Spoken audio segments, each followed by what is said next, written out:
საფრთხის გადარჩენის კომიტეტის წევრებმა კულტურის მინისტრ გურამ მოდიშარიას სახელზე დღეს წერილი შეიტანეს, როგორც კულტურის სამინისტროს ფოიეში გამართულ ბრიფინგზე კომიტეტის წევრებმა განაცხადეს კულტურის მინისტრის სახელზე დაწერილ წერილში ისინი საფრთხის კულტურული მემკვიდრეობის ძეგლის სტატუსის აღდგენას ითხოვენ.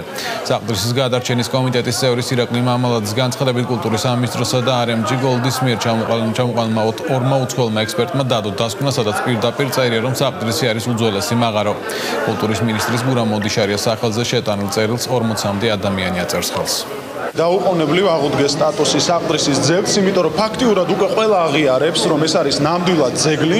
ასევე აუცილებელი მომენტი არის ის, რომ რახან უკვე მათ მიერმა მოწვეულმა ექსპერტებმაც კი აღიარეს, რომ ეს არის უძველესი მაღარო და ასე რომ ვთქვათ, მას აუცილებლად ჭირდება ძეგლის სტატუსის აღდგენა.